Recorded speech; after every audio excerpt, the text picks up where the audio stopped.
to IdeaFire TV. I am Sean McCullough, founder and CEO of IdeaFire and your host. And today we're going to be exploring a groundbreaking advancement in public safety, Montgomery County's Drone as a First Responder Program, better known as the DFR Program. I am very excited to be joined by Police Commander Jason Cokinos. He is a highly trained and proactive leader with over 19 years on the Montgomery County Police Force. As commander of the Silver Spring 3rd District, he oversees policing for nearly 32 square miles and leads the department's DFR initiative. Under his guidance, the DFR team has deployed drones on hundreds of emergency calls, often arriving before patrol officers to deliver real-time intelligence, streamline resource allocation, and enhance officer safety. Today, we're going to dive into cutting-edge drone technology, how it's being integrated for officer safety, and also community-centered policing.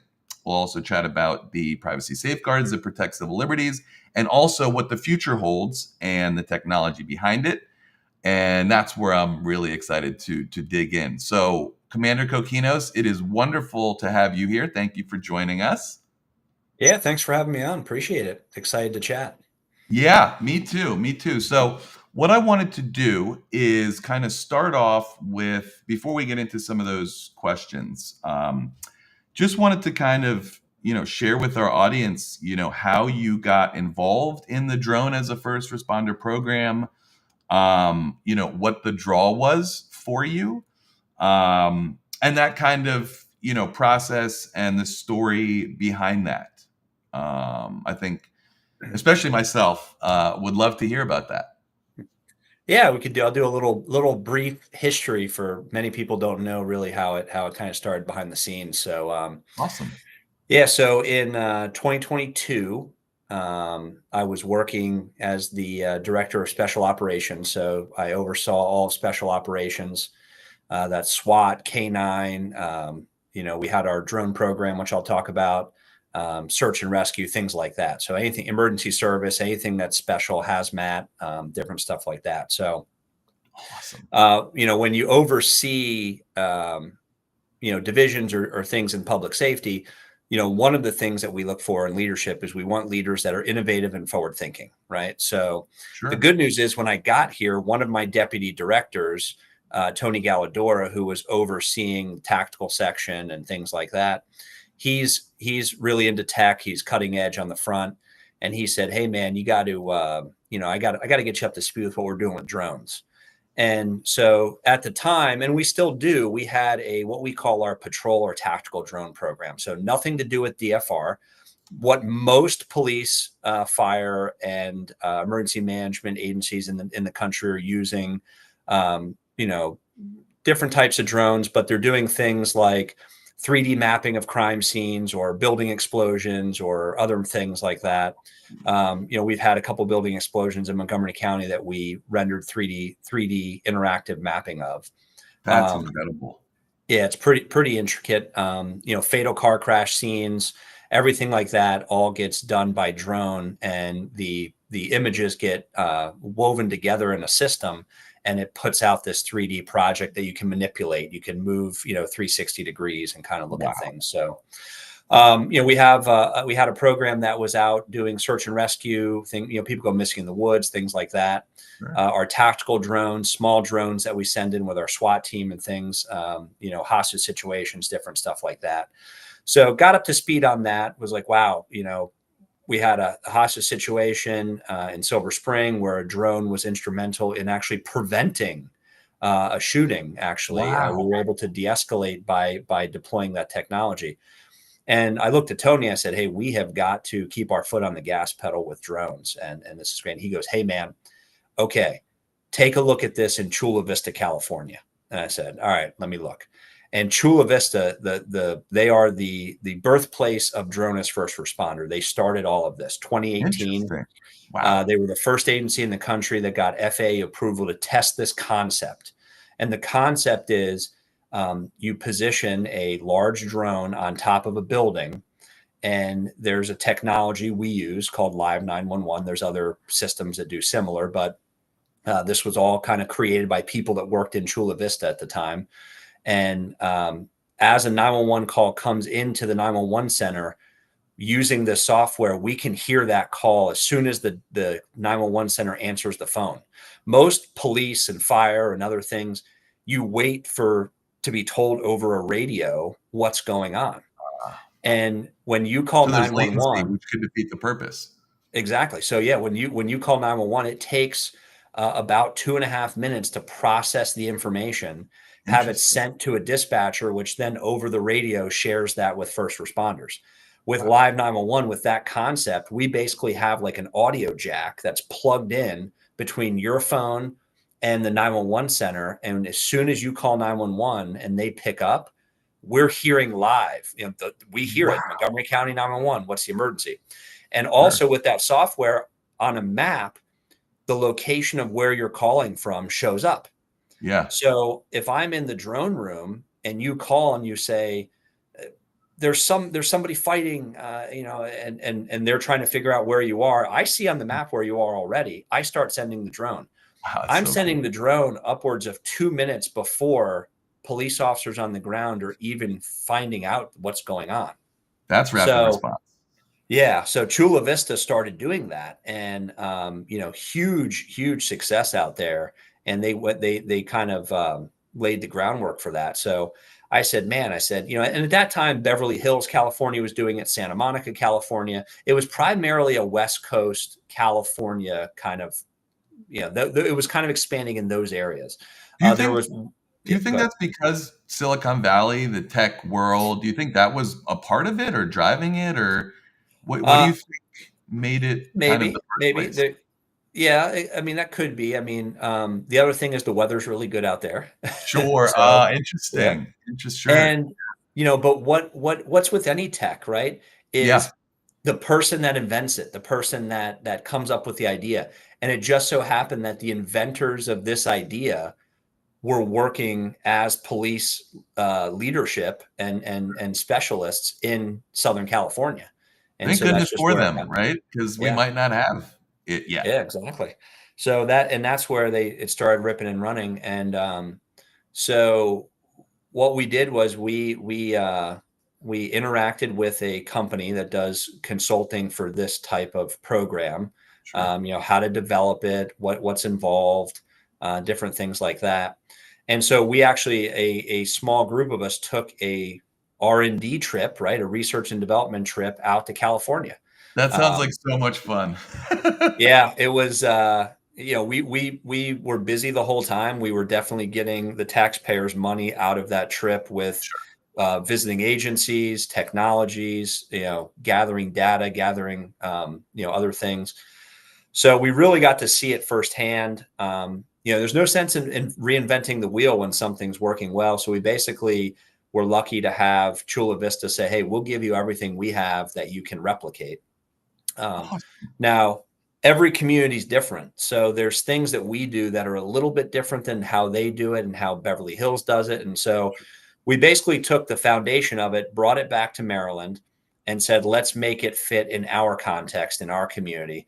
And so it took us about a little shy of a year once we came back to start really developing and putting a lot of thought into what we're doing. And you just can't flip a switch and have a program like this. And we're going to talk, we're going to talk more about privacy and stuff like that.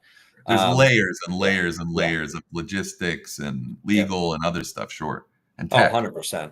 Yeah. Yeah. And the big thing is buy-in, right? So first we had to get buy-in within the police department. Adoption. Yeah. Sure. Then we had to get buy-in from the executive branch of government, right? Our county executive and public safety staff.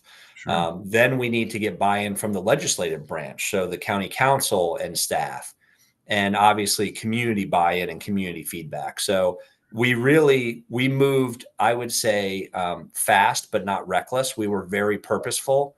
But we made sure along the way that we hit every important piece that had to be hit before we rolled this thing out. And so that's kind of how it started. That is awesome. I mean, I feel like that is the best approach to get the best results and just kind of, cover, potential issues that could come up down the road, flesh those out, before you roll it out. get buy-in. But man, that's just impressive that you guys, were able to kind of take it through all those levels, adapt, the program to Maryland.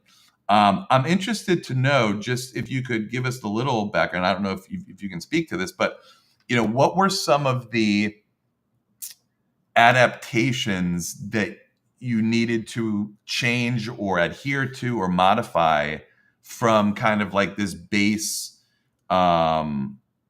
program that was in Chula Vista? Like, what was unique about Maryland or Montgomery County, like that kind of stood out to you, like, oh, like we're going to have to change that, or we're going to have to add this or remove this or tweak this? I'm interested just in kind of what those key differences were to adapt it to this state and environment and urban. Yeah, there was a lot of little things, but there was three real big things that we had to deal with. One is half of Montgomery County, about half, is in the DC flight restricted zone, which is one of the most heavily restricted airspace in the country. Sure. So we had a lot of, and this kind of will come up again when we start talking about the future of this. Sure. But we had a lot of federal regulation, federal partnerships. We can't do this program without approvals of the TSA and the FAA. Sure. And so we work in close partnership with our federal partners to make sure that we're doing this program in a way that obviously not only exceeds standards, but it fits within the regulatory framework for this type of airspace. Sure. The other thing, and because of that, we have to have, right now we have to have visual observers on each rooftop where we send the drone from. So, which is what, Chula Vista and everybody else was doing. We'll talk a little bit about later on in this, about the future and about, humanless rooftops, which is here now, it's coming. And we'll talk about that, but we need to have people on the roof. So the difference between, another big thing we had to deal with is between Maryland and California is there's weather difference. We have ice, we have snow. It gets cold, very cold, compared to Southern California. So, they had to deal with on the lens of the camera to the deployment of it. All of that is affected by weather. Yeah. How do we keep a person up on a rooftop, warm? So, I mean, we got pretty creative. We, COVID was horrible, but some interesting things came out of COVID. And so one of them was restaurants, if you remember, were using like these clear, I think my light went out on me over here. Restaurants were using these like clear bubble tents right over the tables outside. So it was completely clear, but you were contained in that area when you were doing eating. It's just one example. So we basically took one of these, 10 by 10 clear bubble tents. It was real thick, and we put it on top of the roof, and we put a little space heater in there, and we basically built a little temporary office that while they're up on the roof, it's 30 degrees, it's 20 degrees outside, but inside this tent, it was staying a nice 65, 70. And then obviously when they had an emergency call, a flight, they could step outside. So we had to deal with weather and the cold. And the last thing we had to deal with is our community has different views, not totally different, but we had different standards and policies and things that we needed to implement here that agencies in California, was not a concern from them. And there's nothing wrong with that. And actually, and we'll talk about that a little bit more under privacy, but we implemented a series of things that were more restrictive than what the agencies in California were doing. I think that it's worked quite well with our community. And, it's just, they're doing things, I would say they're doing it appropriately, but they have a little more, they have less restrictions with the use of the drones than what we did in conjunction with our community. And so just a little different, but it was fine. Sure. No, that's fascinating. It makes a lot of sense too. Awesome. Well, yeah, no, that's a great segue. So let's dive into some of these issues, kind of, how it's been, to me, I see this as a safety force multiplier, right? It's just incredible that you guys can get these drones to, the scene so quickly and assess the situation. And I mean, it's incredible, especially to keep police officers safe and also not waste resources, right? I mean, that's huge to me. So let's dive in. Thank you for highlighting those 3 points that all make a lot of sense and really kind of fascinating. So let's talk a little bit. I'm just going to kind of read off a few kind of interesting items here, and then I'll let you kind of expand on them. So since the DFR's program inception, drones have responded to about 2,000 calls, often arriving before police officers, like I said. So what I'd love to hear from you, Jason, is how has the integration of drones reshaped the department's approach to emergency response? And if you can, could you share some specific instances where drone deployment significantly influenced the outcome of an incident? Yeah, definitely. So right now we're operating in 4 operational areas, and they range the Silver Spring, downtown Silver Spring, downtown Wheaton, now downtown Bethesda. We operate about 1.5 miles, operational airspace that in a circle, essentially, we can operate in that. That's our in each of those cities, right? Yep. Yeah. So downtown Wheaton, downtown Bethesda, downtown Silver Spring for now. So we're confined to those areas. Our max visual line of sight is about 1.2 to 1.3 miles around the launch site. So we can, and that's because the drones we're using, right now we're using, M350s, DJI M350s. They're pretty big drones. It's not a little speck in the sky. You could see these things, quadcopters. So the Gaithersburg site is our 4th site. Well, it's actually our 3rd site. Bethesda's our 4th, but is our other site. That is outside the flight restricted zone. So that is a less restrictive for us. We actually have special waivers from the FAA that let us fly beyond visual line of sight. So we can fly really as far as the battery will take you, but the whole point is rapid response. So we're pretty much confined to about 2 miles around the launch site in any direction is a reasonable airspace for us to get there quick. Sure. So in these areas, because we're using Live 911, like I talked about, we're able to send the drone right away, many times before the call's even dispatched to police. The drone's going and, on average, about a minute, and it can get there. And then the camera comes down, and then we're seeing what's going on. So there's been times where we've gotten there and we've said, hey, we don't need police officers to come to this. We're seeing, we have sworn police officers in the drone operations room, so they're able to make those legal determinations.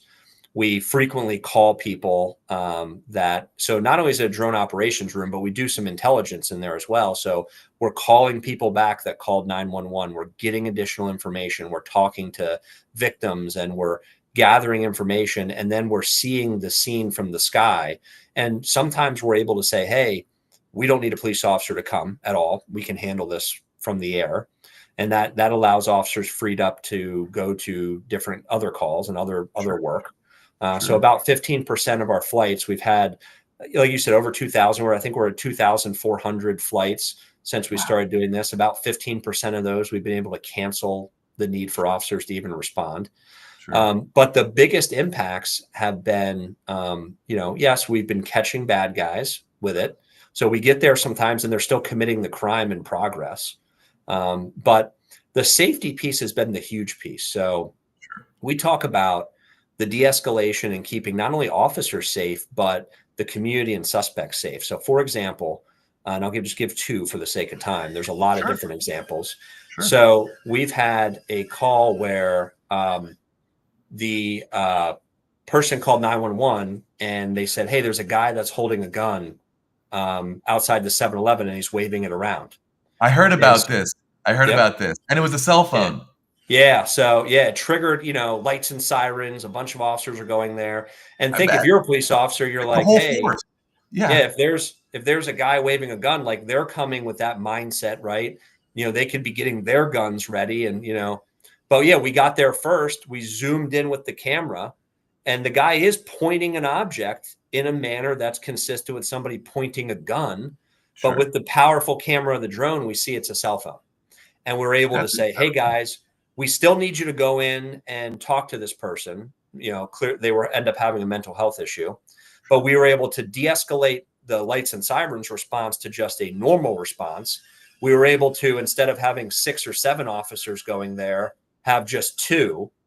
And then they didn't have to jump out of the cars with their guns drawn and start yelling at the person. They were able to go and have what we call a softer approach to that. So that was a really big example of how this could be successful in keeping people safe. We had another case where there was an active fight in progress. The drone gets there first, and there's a guy with a big 2x4, and he's swinging it at people and things of that nature.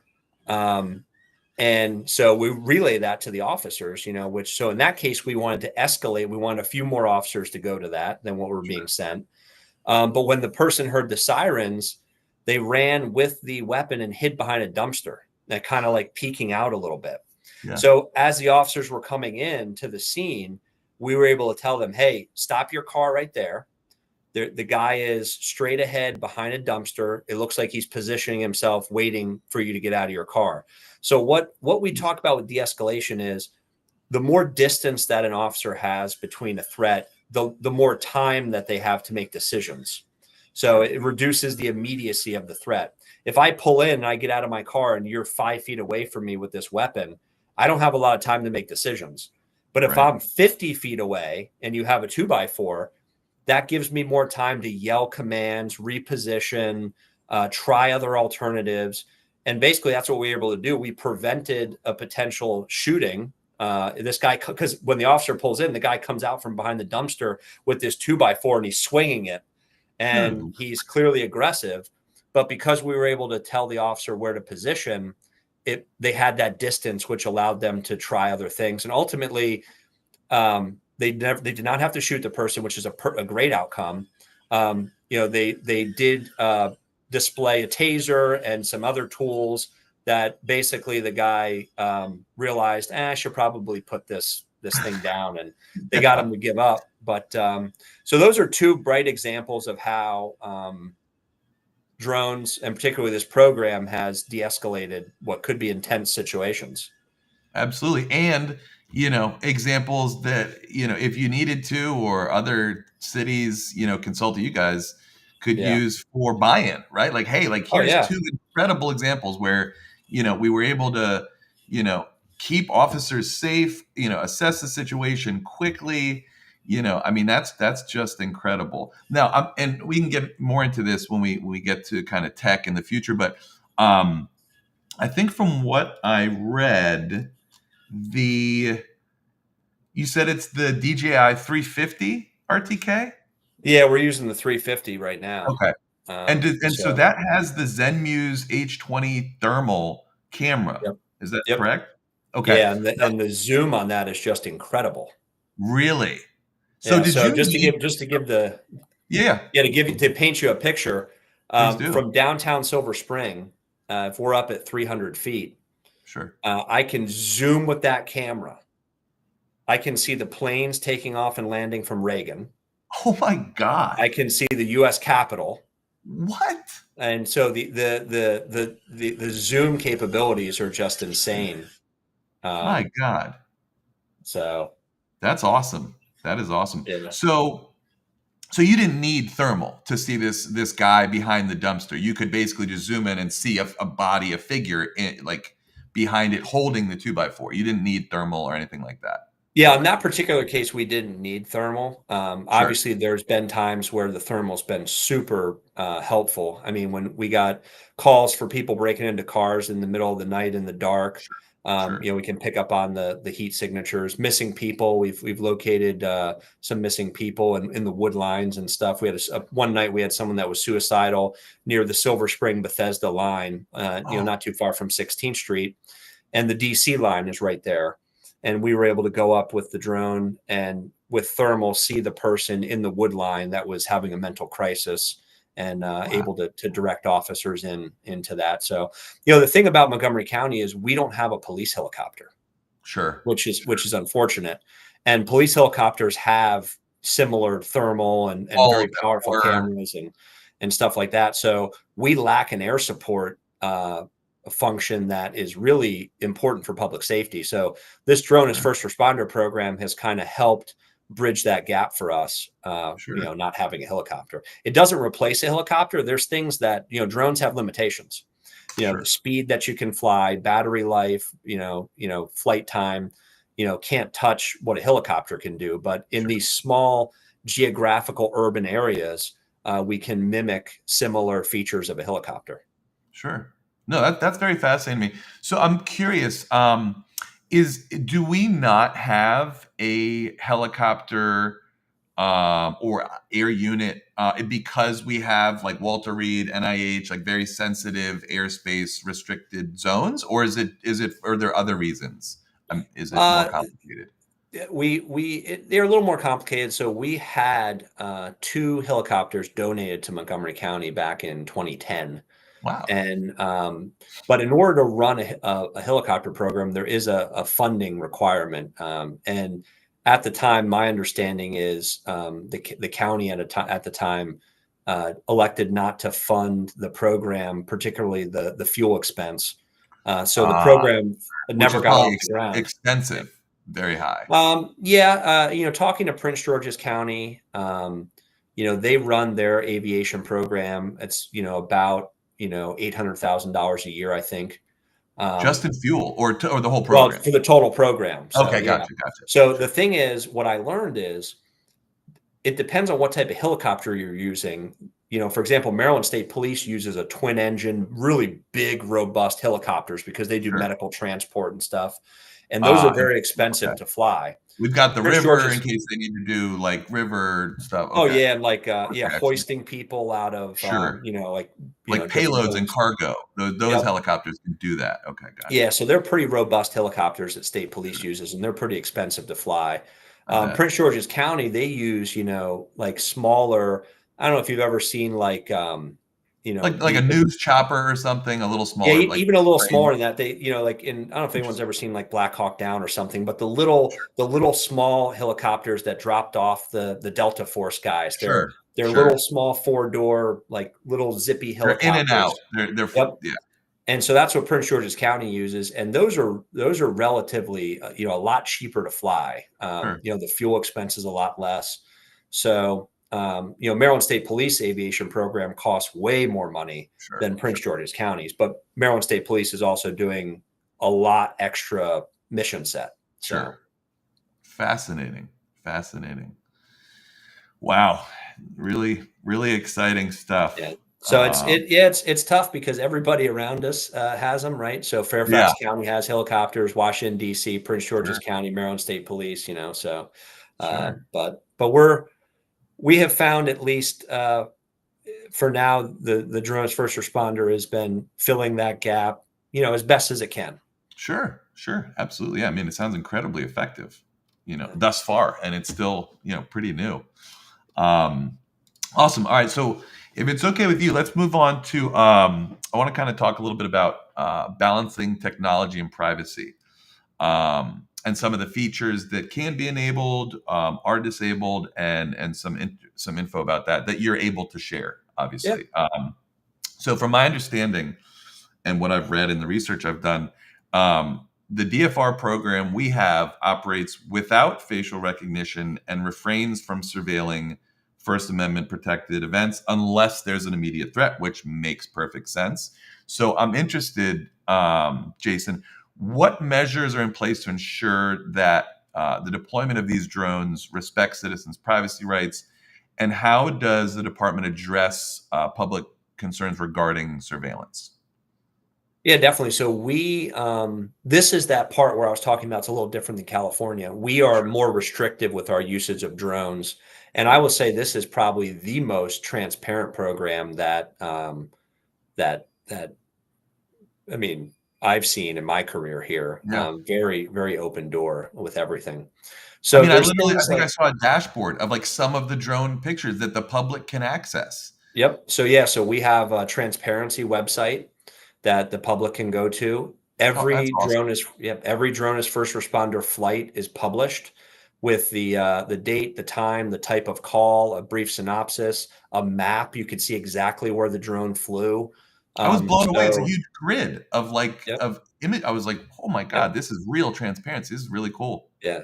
Yeah, so we can't publish the videos of the flight because those are Sure, evidentiary but we publish as much as we can to the public. sure. So we do not do general surveillance. We do not do proactive patrol. We don't ISR put the type of thing. we don't put the drone up and just let it go around. Now I'll tell you this, out in Beverly Hills, their community's different. They want the drone patrolling the high tourist areas, religious institutions, schools, things of Interesting. that nature. Just So 24/7. no, just during their shift. Oh, I don't okay. remember the hours that they're working, but Okay. basically what they'll do is they'll go to a 911 call, but maybe on their way back to the landing site, they'll do a little pass by the Beverly Hills sign, or they'll do a pass by a school and just do a check, make sure Sure. everything's good. Okay. So I mean, they're not using it proactively to like stalk people, but Yeah. they are doing what we would deem to be more proactive patrol, and that's something that we do not do. Yours is more We don't mission do. specific. Yeah, ours is exclusively responding to and from 911 calls and to and from officer generated calls. So like if an officer sees something and radios out with it, the drone can respond to help. Okay. So we limit that, and that, we don't do, the big piece that we went through with our community was we're not doing proactive surveillance. We're not following anybody around. Sure. There's no audio intercepts. We're not listening to conversations. Yeah. Yeah, like you said, facial recognition. Facial recognition is a software. That software we do not commingle with the drones. So there is, those two technologies are totally separate. Sure. And there's a whole slew of legal guardrails on facial recognition I bet. that actually Montgomery County's policy prompted and was used in the state law. Interesting. So we're very forward thinking with privacy rights. We've spent time with ACLU and various community groups.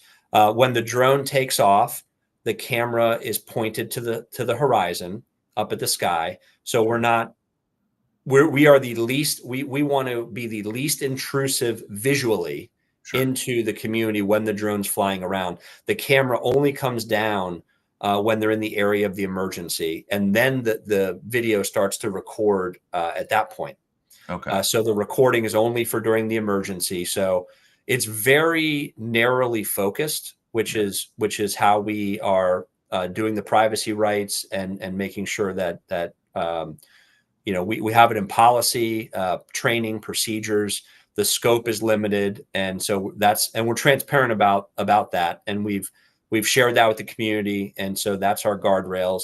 And then we back that up by saying, hey, with this DFR program, go to the website. Every flight that goes on is published. You can review it. You can see what the drone flew for, where, and so that's how we're kind of proving that. And then the last piece is there's a program manager, an executive officer in special operations that oversees auditing the program. So every flight there's internal data that's captured and stored in the system. And we can go in and pull Sean's flight from 4 p.m. yesterday, and let's make sure it aligns with our policy and expectations. And so there's checks and balances. Wow. I mean, it's so impressive to me, like how well thought out, this whole program was. I mean, it's like, people really can't say, we don't know how it works. You didn't tell us this, or, what is it looking at now? You know what I mean? Like, I mean, Yeah. I think, as someone, who's born and raised in Maryland and has lived in Bethesda for almost 10 years. I mean, as a citizen, as a resident, that checks every box I'd be looking for. You know what I mean? As someone who lives here, and clearly, I'm very a huge advocate of these drone programs, and especially the way that you guys are using them. You know what I mean? Like, and I don't, I mean like the privacy, the safety, but also the tech, and like just the how, thoughtful you guys are about getting all the stakeholders involved, the amount of people with different, skill sets and expertise that are involved. And like you said, the checks and balances. I mean, like, I can't see anything, that would be missing from that. Are you getting like Virginia or Pennsylvania or Ohio? Like, have you gotten anyone reaching out to you guys, being like, "Wow, like you guys are like really pushing, pushing the bar high for these types of programs," saying like, "Can you help us do that?" Are you getting that type of Yeah. inquiries? So the California started this. Sure. We were the first major city police department in the country to have it.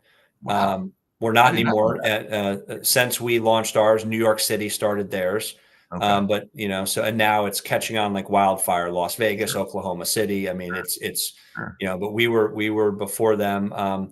There was only one other agency on the East Coast that was really doing this full time, and that was Brookhaven, Georgia, a Really? small suburb of Atlanta.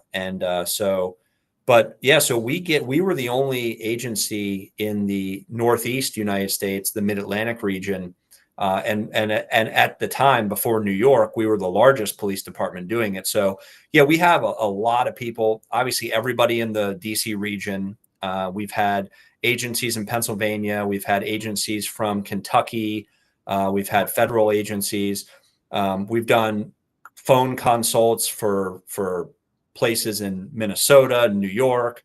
So yeah, we've done a lot of sharing information and basically paying it forward, because that's what happened with us, right? Chula Vista, Beverly Hills, Santa Monica, they Sure. helped us.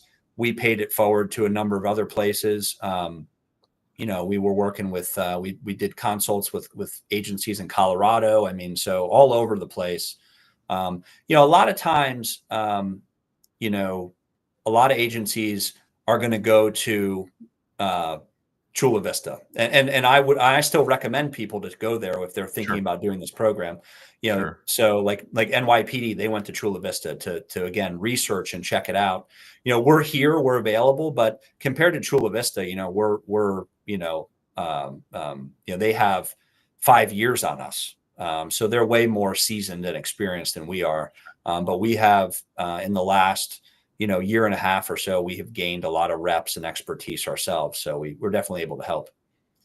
It sounds like it. It sounds like, I mean, honestly, it must feel good, to be a part of something that is, so forward thinking and groundbreaking, just in terms of, police safety, community safety, and consulting with these other, departments in other states. I mean, this is truly revolutionary to me in terms of public safety, and you know, there's a lot of tension right around the country for many different reasons, but if we can keep residents and citizens safer and be proactive about it and use technology to, prevent crime and, harm to police officers and first responders and citizens, I mean, that's just huge. I'm going to be really fascinated to see. I hope there's organizations that are like compiling reports on like the real impact of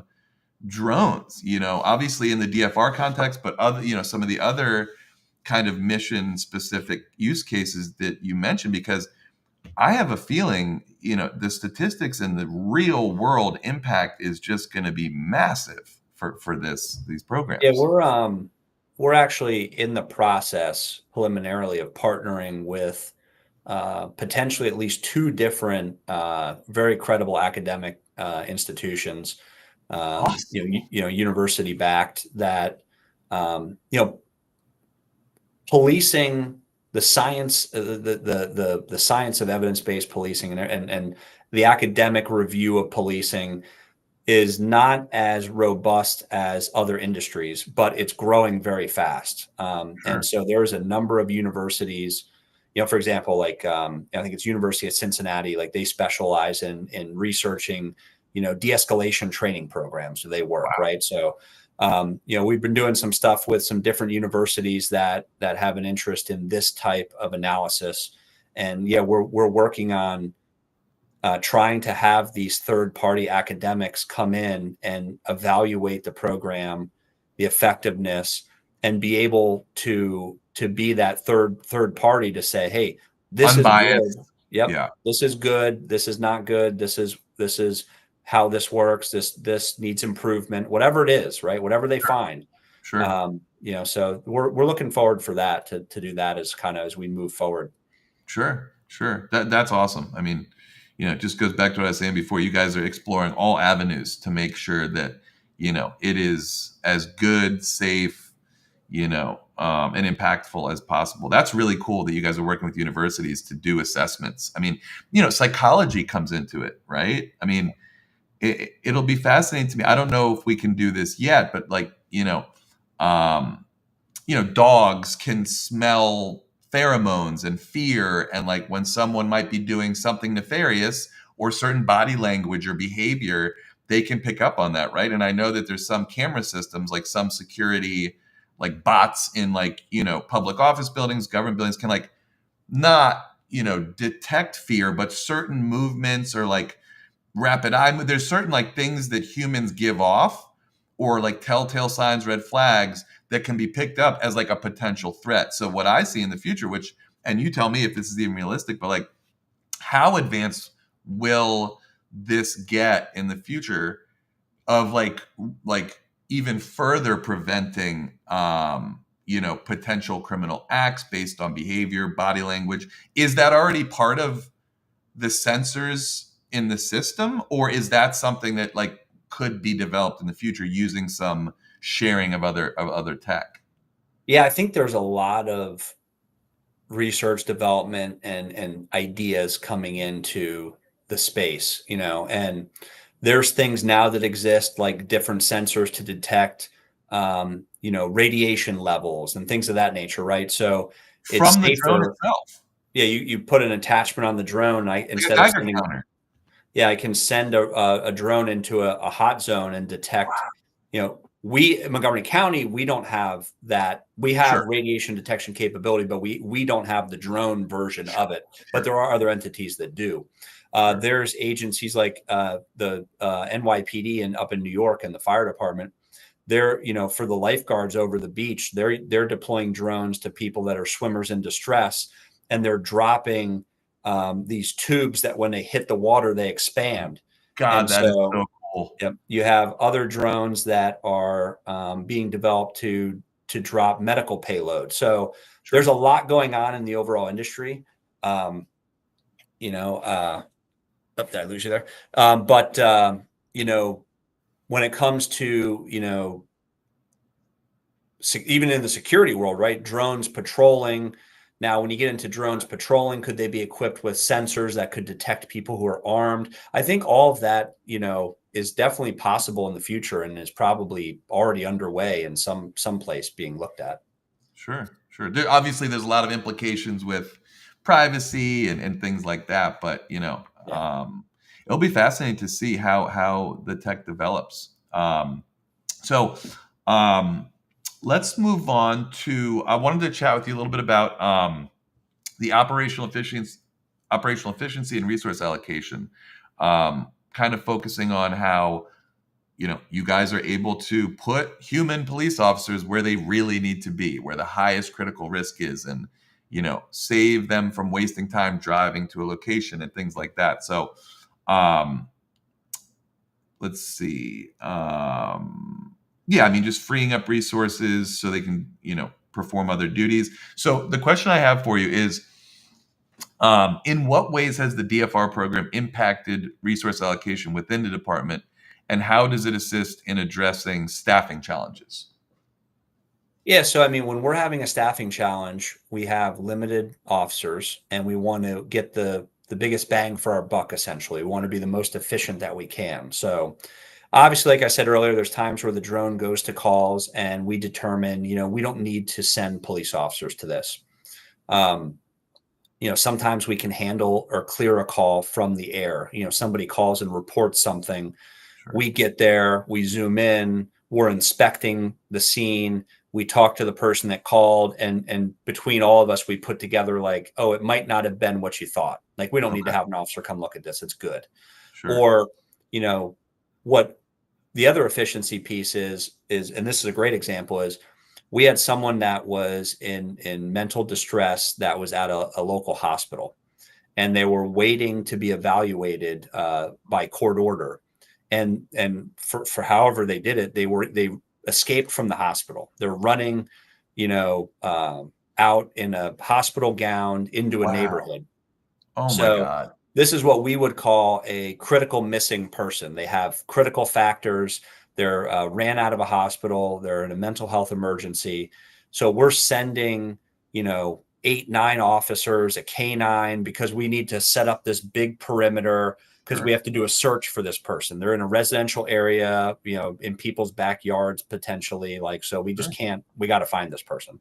Sure. Well, we sent the drone to this emergency, and the drone got there first. And then from the air started searching the area, orbiting around the area, and found the person in the neighborhood.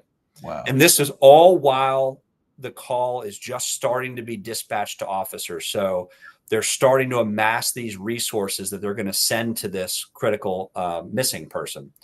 And we got there first and found the person and said, hey, we don't need K9. We don't need 8 officers. Give me 2 officers, send them here, scoop this person up. Let's get them back to the hospital. Boom, boom, boom. We're done. This isn't a 2-hour event of ground searching on foot and vehicle. We're done. And, we got things where, we have crimes that take place and suspects flee, and you're sending multiple officers to circulate and search for people that just committed a crime. We're up in the air so quick, and we say, hey, yep, we got eyes on that suspect. And instead of having officers and K9 out searching and tracking and looking in alleyways, we've already found the person. Let's get officers to them. So there's freeing officers up that they don't even have to respond to calls. They can go to other calls. Yeah. Quickly resolving a situation to decrease the amount of resources needed, and then obviously bringing resolution to things quicker, so officers' time is not as lengthy to that particular incident. Sure.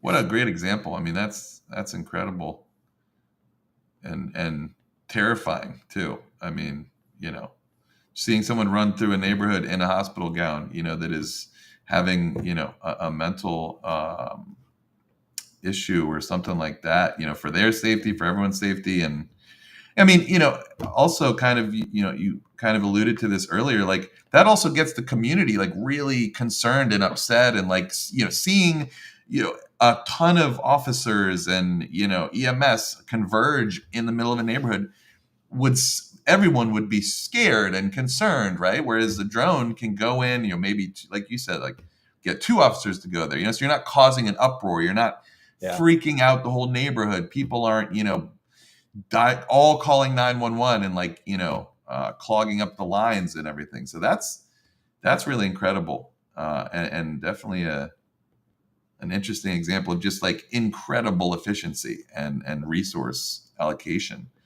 And I'm sure the police officers, love it too. They can focus on what they need to do in the highest priority situation they can be at. So that's especially really a call like that, where like, the officers are all going there and they're like, oh, here we go.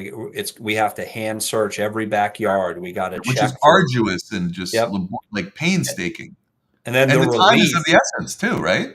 Yeah, exactly. And, and then factor in, if you have one of those when it's when the weather is really cold. So now we have someone that's out in the elements. So the relief that when they hear, the call sign of the drone over the radio saying, yep, we got eyes on the person. And they're like, oh, thanks. We can get this packaged up pretty quick. Yeah, absolutely. So I'm just curious. So are the 2 main ways to trigger or activate the drone to go to a place, one being the live 911, where it comes in, you guys kind of assess it, determine whether you want to send it, and then the other way being, a patrol officer on shift maybe seeing something visually, or does that officer in his cruiser, does he have to get on his radio and say, hey, can I get a drone over this area? Here's what could be happening. Or is there like, and again, I don't know how much you can share, or is there like something in the computer, the laptop in his cruiser, where he can just hit a button, the drone knows where his cruiser is, and he can like, plot a waypoint or a point of interest, a POI, where he wants the drone to go? Like, what does that look like? So the latter technology is starting to come to fruition. That's not, Oh, we're not currently, so cool. we're not currently using it, but there is technology that's evolving where an officer in a car can hit a button and just request a drone assistance. Now, we don't have that in Montgomery County. It's, it's very fresh coming out there, but Sure. Yeah, there's two ways, right? Either way, the officer's going to get on the radio, and they're either going to do two things. They're going to tell the dispatcher, hold me out at this location, I have this going on. Okay. The operations room, we're monitoring the police radio. We may hear that and say, let's fly over there and see what's up, see if we can help. Sure. The other time is that we have officers that say, and they may get notified from a citizen flagging them down, or business calls them. All of our officers have cell phones. Sure. So we do a lot of community engagement. Sometimes our businesses call officers directly. We want them to call 911, but sometimes they've have relationships with officers that are working. They call them directly. Sure. So we'll have officers that will get on the air and say, hey, I just got notified by, Sean's Market that there's a theft in progress or some type of crime. I'm en route, and they request the air support, which is the radio designator's Raven. So they'll say, is Raven available to assist? And then we'll hear that call. And then we will, if we're available, if we're in service, we'll acknowledge that, and we'll take off and start going that way. That is so cool. So do we have one or two drones in the Bethesda program? So Bethesda, the second police district, is pretty large. It encompasses Kensington and, Chevy Chase, and out East-West Highway to 16th Street and everything. So you have a drone that covers the central business district. That is the Bethesda drone.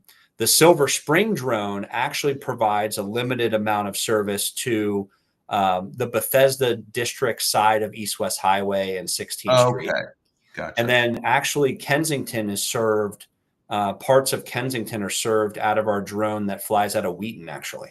That makes sense. Yeah, they're adjacent. Yeah. They're right next. Yep. Yeah. So Bethesda gets service in different neighborhoods from at least 3 different, I guess, Raven operational areas. Sure. Yeah. And that's determined in real time what makes sense to deploy to where.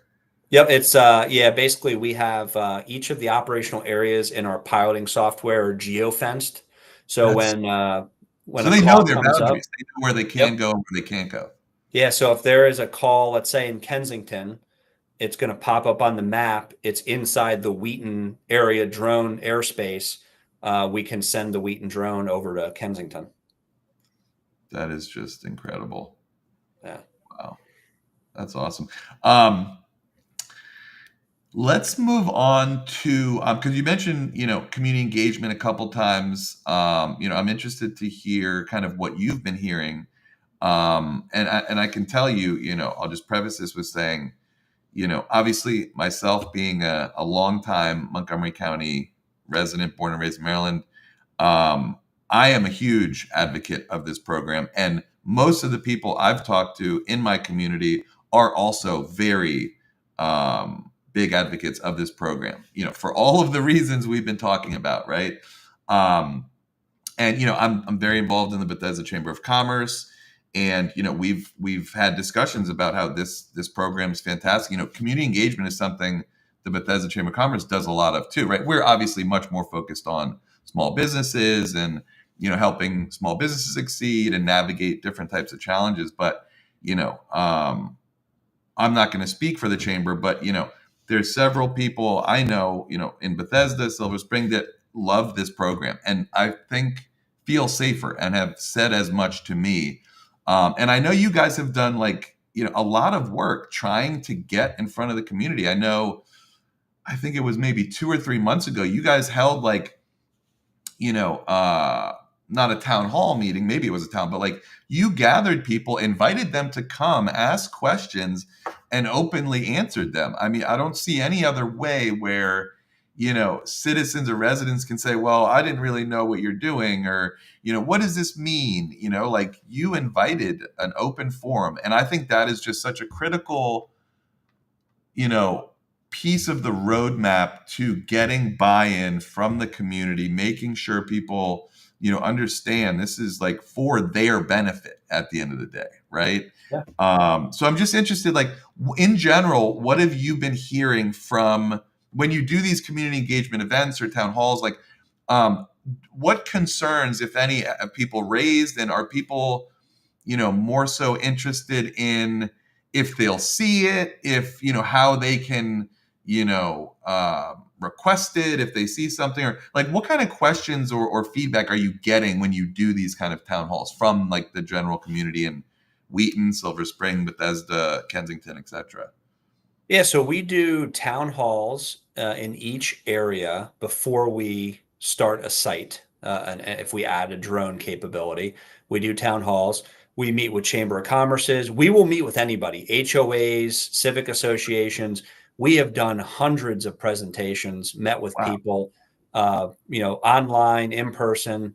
So, we've done, when we're still doing them. I'm doing one with you right now. This technically counts. That's one of the reasons I wanted to do this, because I want people to realize like how impactful this program is. Obviously I love the tech, and I, am a huge supporter of, MCPD and what you guys are doing, but I want the community to know like this is like real actionable intelligence we can use to help keep communities safe, police officers safe. Like, I don't think people know how, incredible and impactful this program is. So, this is just another reason, you're right, why I wanted to do this, interview with you. And so we get, when I go to any of these town halls, I can pretty much predict the questions that are going to be asked by now, because we've done so many. Yeah. And so what I like to do is in the presentation, I like to just answer those questions before they're asked. Yeah. But, I will tell you that the feedback overwhelmingly everywhere has been completely positive. People love it. Yeah. Businesses love it. Chamber of Commerce loves it. Residential neighborhoods. I mean, we get feedback all the time. We do a lot of, citizen advisory board meetings, everything, community groups. I'm currently getting beat up a little bit in our East County area, which is White Oak, because they don't have a drone yet. Interesting. And so they're complaining that they don't have one. That's so funny. So if you want to talk about the more prevalent too, right? Yeah, the only complaints we get for the most part are, why don't we have a drone? And so those are good complaints. Absolutely. The best type. Yeah. So we get a lot of questions generally center around privacy. Sure. We explain, what I have already explained to you. People are very satisfied with that. They want to know what happens to the video. How's the video stored? Is it used in court? Which we do, of course. And, and everything is stored the same way we store body camera footage or police dash cam footage. It's all treated the same. It's evidentiary. So we get that. We get, occasionally early on, we got some small concerns about, is there any concern with using Chinese drones? Should we be using American drones? Interesting. So we got, because DJI is a Chinese company. Yeah. Yep. Yeah. Sure. So, and that is really, to this day right now, is still a very hot political issue. I bet. And it's really bipartisan on the issue. There's concerns from against Chinese drones from both Republican and Democrat.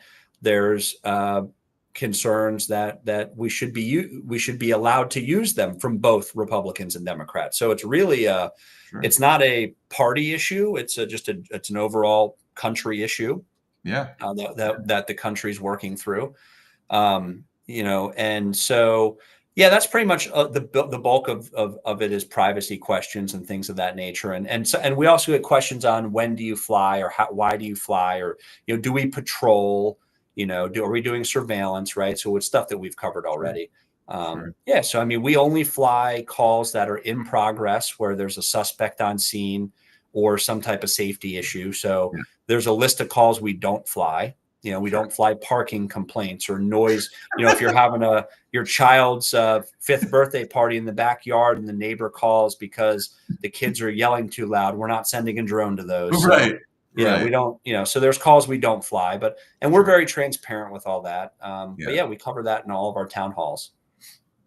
That's awesome. And so it's so just speaking of the Bethesda area of operation, you said it's a 1 mile or 2 square mile that it can operate in Bethesda. It's about 1.2 miles. Okay. And It's a big central business circle. district. Okay. Yep. So think of right downtown, Like Woodmont 1.2 Triangle? miles. What's that? Like Woodmont Triangle? Yep. Everything in there, Woodmont. We can go all the way down to almost Friendship Heights down there by the DC line. We Awesome. fly all the way out Connecticut Avenue, Chevy Chase, that corridor, Old Georgetown going out of the CBD area. Yeah. We can fly up towards Walter Reed, but we geofence that. There's not really a need for us to be around Walter Reed or NIH.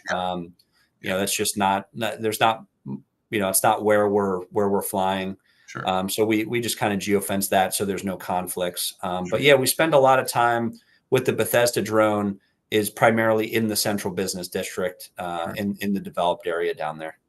No, I'm surprised, and this I've been excited and looking forward to this interview with you, Jason, and I've mentioned it to a few people. And when I do, the first question is, I haven't seen it, and to me, it's like, well, you probably wouldn't, but then I started thinking like, well, I kind of want to see it. You know what I mean? So I'm just curious, and then I want to dive into some of the more tech focused questions. But what? Obviously, you said the Zoom capabilities are absolutely incredible. Would the average person in downtown Bethesda? I doubt they'd be able to hear it, right? But do they operate in a line of sight? Like, would it appear to be like the size of a bird? Because like you said, these are large drones, right? But like in the sky, someone on the ground looking up. Have you heard people say, oh, I saw it? Because I haven't talked to any friend, client, colleague that has seen one in downtown Bethesda. So would someone even see it? Would they hear it? Like, what is the likelihood of that? I'm just curious. So they're probably not going to hear it, especially with just the general baseline noise in the downtown area, road traffic, construction, things like that. But also the drones flying at, 375 feet about. So it's pretty high up there. So you would have to happen to be looking up at the sky, really paying attention. You're probably not going to see it day to day. Maybe if you're working in one of the high rises and you happen to look out and up, you might see it go into a call, but probably not. It could, at that height, could it be confused with a bird? Yeah, maybe. Absolutely. Something like that. So yeah, you're probably not going to see it. We have not had anybody complain about noise. We've had nobody, see it. Sometimes when we catch the bad guys, we'll say, hey, come over here, look up at that. We want them to see it because we want them to see the drones up there so they know don't come back to Montgomery County and commit crime. Yeah, also tell your cronies about it too. Yeah. At nighttime, you might not necessarily see the drone, but you might see the red and green and the white strobe aviation lights. Those are required aviation safety lights. You might see that kind of zipping across the sky. But again, right? Yeah, it's I think it's going to be right place, right time for someone, and the chance that they see it. It's not, because the thing is, we're flying 2 emergency calls, and when we're done, we're back. We're not persistently up in the sky. Right. And that's again, why I wanted to, kind of highlight that, because, I don't think people are under the impression that we've got drones just like surveilling and, capturing data on people's faces and what they're doing and listening to conversations. Like, that's a complete, opposite of the purpose, right? Like it gets a mission, you determine if it's worthwhile, you send it, it assesses, it comes back, right? And I haven't heard from anyone, but that's one thing I knew wasn't the case, but I think people feel a lot better. Like, okay, it's a mission-driven program. We don't have, it's not a police state. We don't have drones constantly hovering and watching and listening. Like, it's far from that. 100%. And I think that's all, thanks to, the work you and your team are doing on being in the community, talking to the residents and, the citizens directly, addressing concerns, I think, which alleviates a lot of that, those misconceptions, which I think is really important. It's another reason, honestly, I'm proud to be, a Maryland and Montgomery County resident, because our law enforcement agencies are listening to the community, right? They're taking all of this data into account. They're not just saying, hey, we're rolling this out, whether you like it or not. You don't need to know anything about it. Like it just really reinforces why I live here, and why I like to, enjoy the safety and the things that Montgomery County and Maryland provides, because we have, like you said, really forward thinking, like ambitious, people like yourself that, see the huge opportunity of bringing this type of tech, into the fold and how much of a, safety multiplier it can be, so. Well, that's one of the things that we got out of this when we did our town halls, especially very early on, was some of the questions and some of the comments from the community where we would note stuff and we'd go back and we'd talk and we'd be like, hey, that guy from Glenmont, that was a pretty good question. Like let's, and we've actually enacted policies, procedures, and operational, protocols. Some of them have been drafted because of things that we learned in just conversation with the community and stuff. So the idea actually has expanded now, where if you go to our website, police department website, they've started publishing policies that are under review and not related. It could be a drone policy, but just any policy that's under review. Sure. They have a public portal now where you can go in and provide your thoughts and feedback. And so, because we learned through the drone program that, man, some folks in the community got some pretty dang good ideas. And, listen, I can't guarantee we're going to go with everybody's idea or thought or question, but we're going to read them and and if it fits from a professional standpoint, we think it's a good thing. We're going to take it. So that's awesome. I love that, and, in my business, I work with a lot of different types of clients, some startups, some big businesses, but I always tell them, if you're not talking to your customers or users and asking them how, they think you can improve your product, your service, whatever business you're running, you're not truly understanding like how to provide the best service, right? So I think it's awesome that you have like an idea suggestion box, right? Like, and you're taking them into account. We got a lot of smart people in this area, right? We got a lot of tech, big tech companies and forward-thinking, tech-minded professionals. So I think it's awesome that you guys are even open to like evaluating, the average person's ideas.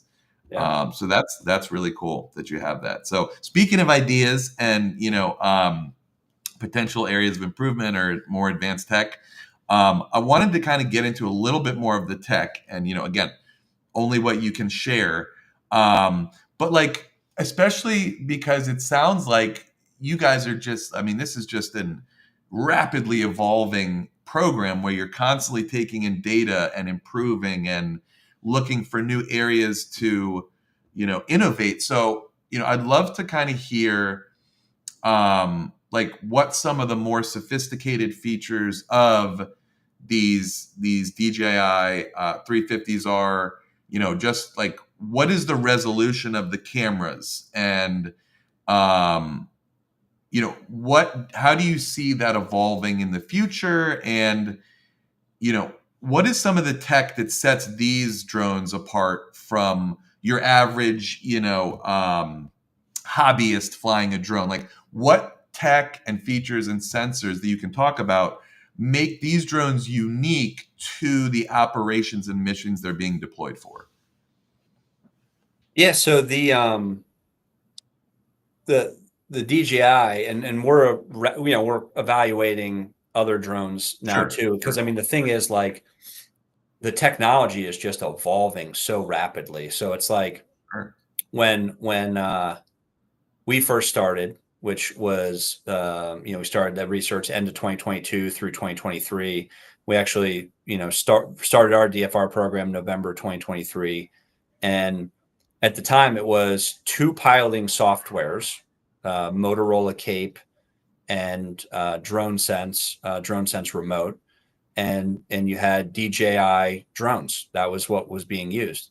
Sure. And just in the short period of time, now there's upwards of 5 to 6 piloting software programs, lots of competition in the market, multiple drone manufacturers that are coming into this, and this is caught on like wildfire. Yeah. So there's a lot going on. So, but the DJI drones that we're using, they're dual battery. So if there's a battery malfunction on one, it's kind of like a twin engine helicopter. Yeah, So there's redundancy built in. Yep. So we have obstacle avoidance and awareness. We have what's called ADS-B in, which essentially, airplanes and helicopters and stuff emit a signal through this ADS-B program that the drone can receive, and also not just drones, it's everybody, but we can see on our map where aircraft are in conjunction to where we are, their altitude, Sure. what type of aircraft it is. Sure.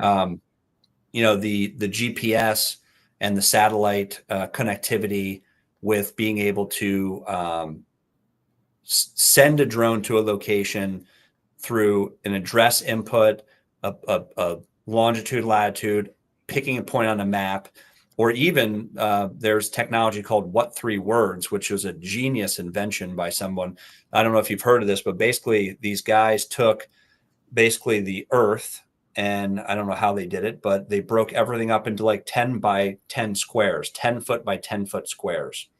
So Wow. you can download this app on your cell phone. You can play around with it. It's called What Three Words, W3W.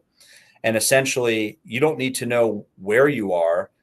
That the app will tell you you're in this square, and the square has 3 words. It could be, fire, stick, banana.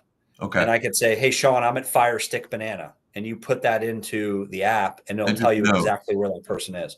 So wow, it's definitely beneficial for people that are hiking out in sure. in Middle of trails. There's Yeah. no address, right? Yeah. And you get hurt, you can call 911 and they'll say, where are you? I don't know, but I'm at chair car basketball. Yeah. And they'll know exactly where you are.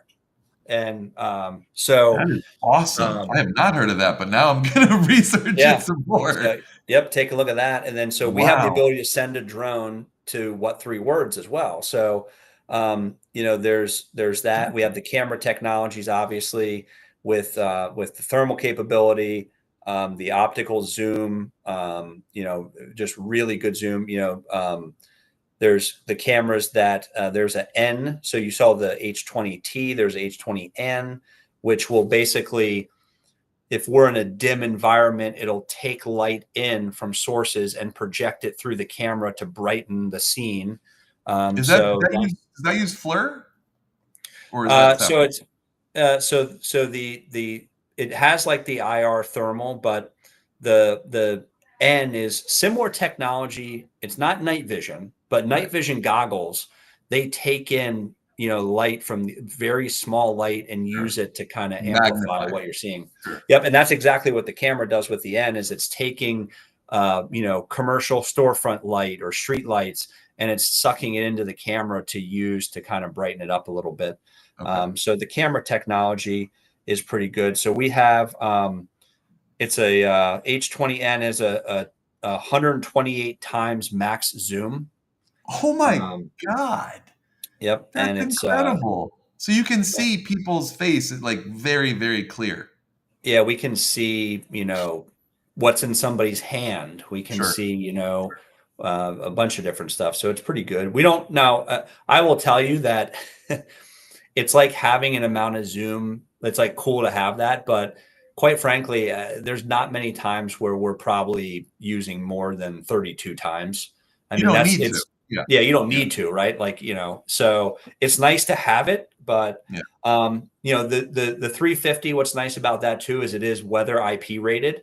So there's some drones that are not IP rated, which means they can't get wet, they can't, be in any elements, there's no protection.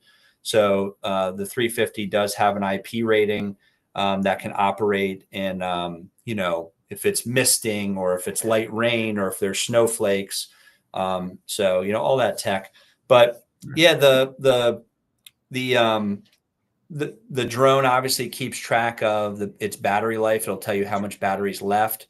We also have emergency procedures in these drones. So if there's any type of in all of our operational areas, we have pre-positioned emergency landing sites where the drone can go and land. So if there's an emergency in flight, the drone, the safety features, it's smart enough to know, okay, it knows its nearest emergency landing site at all times. And if there is some type of failure, it will immediately descend and in a controlled manner to that emergency landing site. So let's say we had a single battery failure, knowing we have two batteries, it'll automatically detect that and it'll flash emergency. We'll initiate emergency landing.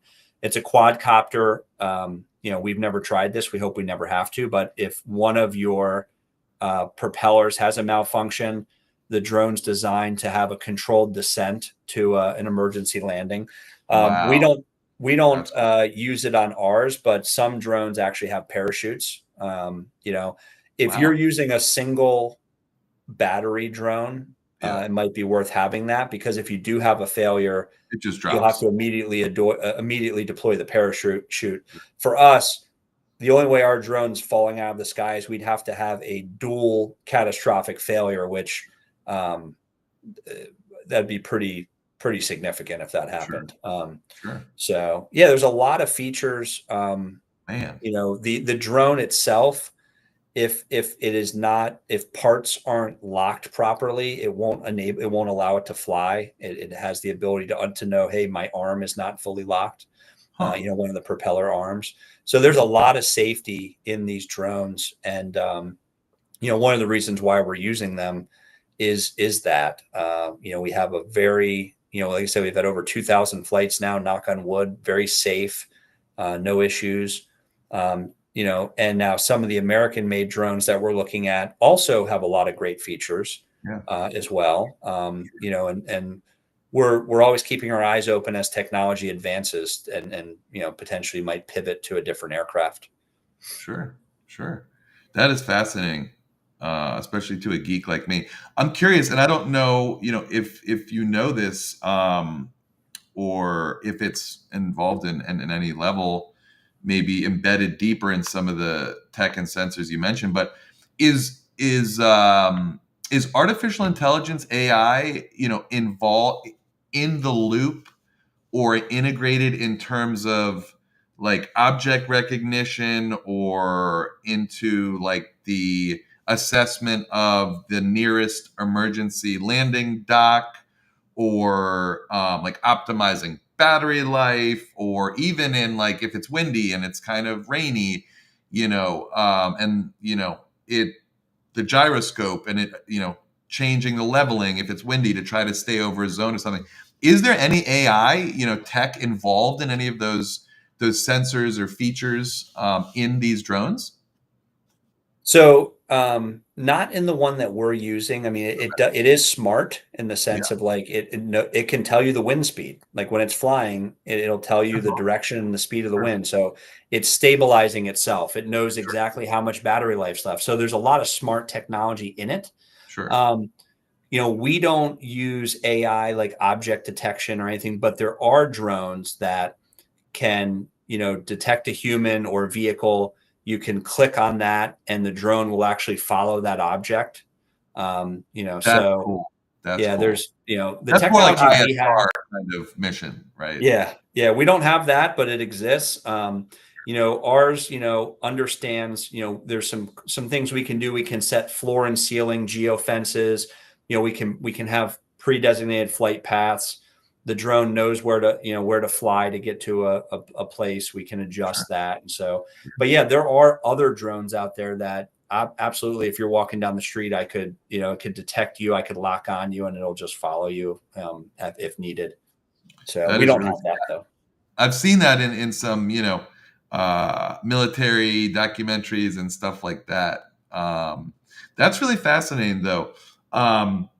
In terms of like the object detection, is that using LiDAR? Is that the sensor that, like, if there's like a bird or like, a radio tower or some chimney or something like that, is it using LiDAR for that object detection, or is it like a suite of sensors?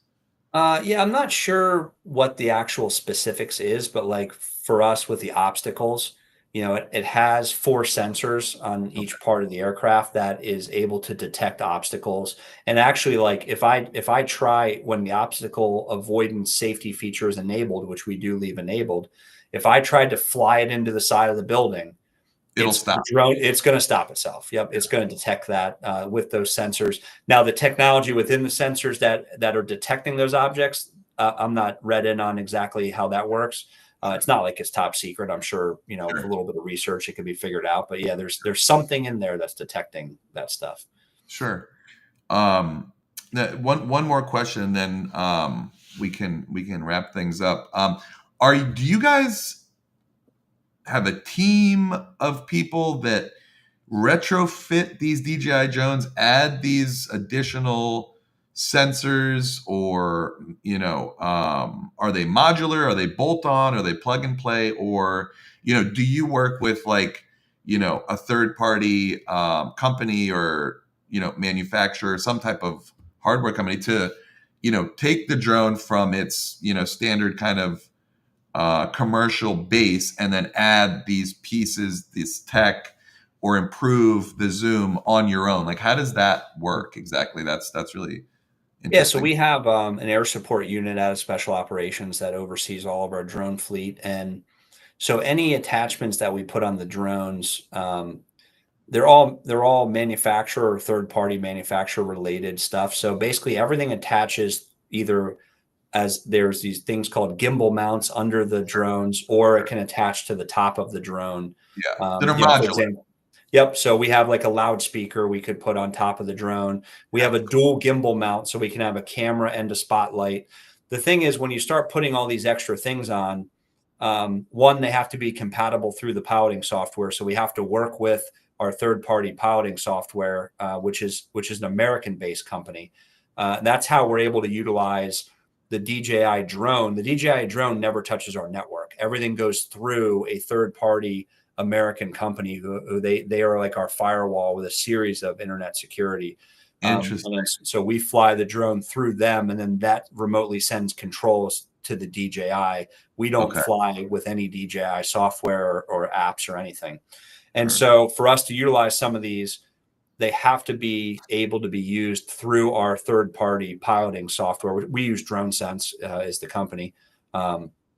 And so we work with them and their engineers if there needs to be modifications to be able to utilize attachments and things like that. But yeah, I mean, but the one thing I want to bring up before we're done is the future is Please do. Yes. Yes. yeah. So the future is autonomous drones in docks. So basically, it's a dock, this box, and the drone lives inside of it, and it either charges. Now you have the cell phone, you can do wireless charging. You set it Sure. down and it charges. So there's technology where that happens. The drone lands in the dock and it recharges wirelessly. Or there's docks that the drone lands in and it basically plugs in as it lands, and it's a plug charge. Video that comes off the drone is remotely taken off through the dock. The dock is obviously, there's 2 things that you need for a dock: power and hardwire internet. And so Sure. everything runs. So the dock the future technology of these docks, which are actually being used. We're actually testing one right now in Gaithersburg. Awesome. Um, Awesome. where it essentially gets rid of the need of the human. There's no need to have a human on the roof at all. It triages and prioritizes and determines if it needs to go to where you're asking it to, kind of. Yeah, right? so we would still control the flights and what missions we fly, but you know the drone has itself. The dock has a self-inspecting camera. It can go over the drone, inspect to make sure everything's safe. That is All so the cool. charging and the video. So you need a human on the roof to charge the drone, get the video off, make sure that all the parts are correct. But now the dock can do all that. Wow. There's new federal aviation waivers that allow you to fly with the drones, with the ADS-B and the other sensor technology, which satisfies at a certain altitude, satisfies the what a human would do. Sure. So essentially, the future is replacing all of the people on these rooftops, which will save the taxpayer a significant amount of money in contractor and staffing costs. And then we have all these docks scattered all over the county, and we fly everything out of one central operations room. And we can have drones in Germantown going to calls, Wheaton, Silver Spring, Gaithersburg, and they land and take off from these boxes. You know, we can put them in fire stations or police stations, you know, and the drones are zipping around, and you don't need to pay for people to be out. And then what you do instead is you have, you know, one person that goes around, you know, to all these boxes and just, you know, make sure maintenance, you know, every so often, check them out. And, but yeah, so the future is reducing the human footprint outside of the operations room, which is going to allow us more drone coverage at equal or less cost because we're not paying. We can expand the amount of drone areas without having to pay all these contractors. Sure. So, Makes complete sense. I mean, yeah, you know, it just sounds like a much more interconnected grid where, you know, a drone doesn't necessarily have to be, you know, designated to a certain area. Whatever drone is near it or dock is near this situation can just pop off and go over there. So yeah, that's really and you know, the DJI drones, they fly exclusively off RF frequency from the controller to the drone. With this dock technology, there's, you know, special RF channels in the dock that communicates with the drone, but then also these drones have, you know, 5G cell. So if the RF is not great, it auto knows to switch back and forth between cell and RF to make sure that the drone connectivity with the dock is the strongest, the video streaming is the best. And so really they're getting smarter. They're getting more high tech, and this is just rapidly evolving, you know, within the last year. Man, that is incredible. So You guys have a pretty incredible kind of tech roadmap ahead, it sounds like. yeah, and there's other, you know, there's other police department. If there's a public safety agency that's just now coming into this, you know, we were using the older technology, and we've been, because that's what we started with. But for agencies that are starting now with the available technology today, you know, they could be starting right away with drones living in docks on top of buildings. Like, you know, we didn't get to benefit from the technology that's available right now. We're just now piloting and testing it. But places that are just starting, they're going to be able to go right into it, which is good for them. Absolutely. Yeah, that's really exciting for sure. Well, this has been an awesome conversation, Jason. I want to thank you again for coming on here and talking about you. Clearly, I mean, it blows my mind, you know, that we're using this type of tech so effectively. And, you know, it's just awesome that you have this wealth of knowledge behind it. You guys are also like leading the charge, which I think is so cool. You know, you're adapting and iterating and getting feedback from, you know, your own officers and the community and the tech itself. And just, it's like this, you know, continuously evolving innovation of something that is just so impactful. It's like really awesome to talk to someone like you who is clearly leading the charge and, you know, kind of putting these milestones in place for this roadmap. What is What is like the next big milestone in your eyes, or that you're working to? Well, we're gonna take a trip to visit our federal partners in DC, the ones that allow us to do what we do. Sure. And we're going to share with them some of this new technology that's coming out and what we're looking at, what our roadmap is, and work collectively with them to see how can we maximize the cutting edge technology in a way that is acceptable with the regulations and the guidelines that we have due to our airspace restrictions. So we're hopeful that we got a good relationship with them. We're hopeful that they're going to be willing to let us, maybe try out some of this new technology, and which is going to make us more efficient and better at what we do. So we'll see. That's the next deck. I mean, if you ask me where we hope to be, having docks. We're completely transitioned to dock technology, no humans on the roof, and